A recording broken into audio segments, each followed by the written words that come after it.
বাড়ির সীমানাকে কেন্দ্র করে পারিবারিক সংঘর্ষে গুরুতর আহত দুই।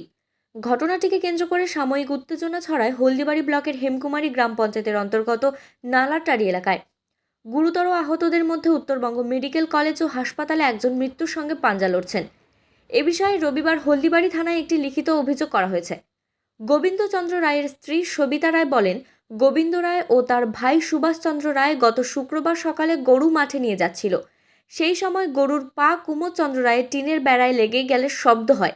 এরপর কুমোদচন্দ্র রায় ও তার ভাই অনুকূলচন্দ্র রায় দীনবন্ধু রায় অকথ্য ভাষায় গালিগালাজ করে ও হাতে মোটা লোহার রড, কাঠের বাটাম ও ধারালো অস্ত্রশস্ত্র নিয়ে এসে গোবিন্দচন্দ্র রায়ের বাড়িতে চড়াও হয়। অভিযোগ, সেখানে গিয়ে প্রথমে গোবিন্দচন্দ্র রায়ের কাঠের বাটাম, লোহার রড ও ধারালো অস্ত্রশস্ত্র দিয়ে মাথায়, হাতে পায়ে এলোপাথারি আঘাত করে। এতে গোবিন্দচন্দ্র রায়ের মাথা থেকে গলগল করে রক্ত ঝরতে শুরু হয়। সঙ্গে সঙ্গে তিনি মাটিতে লুটিয়ে পড়েন এবং ভাই সুভাষচন্দ্র রায় তাকে বাঁচাতে গেলে তাকেও প্রাণে মেরে ফেলার জন্য লাঠি, লোহার রড ও ধারালো অস্ত্রশস্ত্র দিয়ে অমানবিকভাবে আঘাত করা হয়। এরপর তাদের দুজনকে উদ্ধার করে হলদিবাড়ি গ্রামীণ হাসপাতালে নিয়ে গেলে কর্তব্যরত চিকিৎসক প্রাথমিক চিকিৎসার পর উন্নত চিকিৎসার জন্য জলপাইগুড়ি মেডিকেল কলেজ ও হাসপাতালে রেফার করে দেন। হাসপাতাল সূত্রে খবর, তাদের দুজনের মাথায় একাধিক সেলাই পড়ে, দুজনের হাতের হাড় ভেঙে গিয়েছে।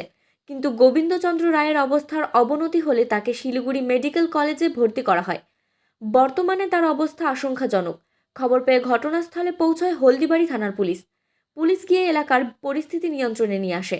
অন্যদিকে অপরপক্ষের কুমোদচন্দ্র রায়ের ছেলে শঙ্কর রায়ের অভিযোগ, গত শুক্রবার সকালে প্রথমে গোবিন্দ রায় ও তার ভাই সুভাষচন্দ্র রায় আমাদের টিনের বেড়ায় গিয়ে ভাঙচুর করে এবং অকথ্য ভাষায় গালিগালাজ করলে আমার বাবা তার প্রতিবাদ করেন।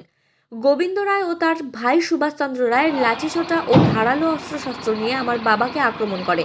এতে আমার বাবার বাঁ হাতের একটি আঙুল কেটে যায়। বর্তমানে তিনি শিলিগুড়ির একটি বেসরকারি নার্সিং হোমে ভর্তি আছে। আমাকেও লাঠি দিয়ে মাথায় আঘাত করে। আমরাও হলদিবাড়ি থানায় একটি লিখিত অভিযোগ দায়ের করব। হলদিবাড়ি থানার আইসি কাশ্যপ রায় বলেন, ঘটনার তদন্ত করছে পুলিশ। আজকে আমি হলদিবাড়ি থানায় আমাদের এই সিনিয়র মারপিট, আমাদের খোলদার মধ্যে এসে মারপিট করার পরে আমি হাত মাথা ফেটে গেছে, ভাঙিয়েছে দাদা হসপিটালে। তার জন্য আমি আজকে হলদিবাড়ি হসপিটালে এফআইআর করতে আসি। মানে হলদিবাড়ি থানায় এফআইআর করতে আসি। আচ্ছা, কবেকার ঘটনা? গত শুক্রবার। তারপরে তো হলদিবাড়ি হসপিটাল থেকে জলপাইগুড়িতে গেছি, জলপাইগুড়ি থেকে কালকে ছুটি পাওয়ার পরে বাড়ি আসছি, কোথাও যেতে পারেনি। আজকে একটু থানা যাচ্ছে। মোট কজন আপনাকে মেরেছে? 7 দিন। আচ্ছা, কী কী নাম তাদের? কুমুদচন্দ্র রায়, শঙ্কর রায়,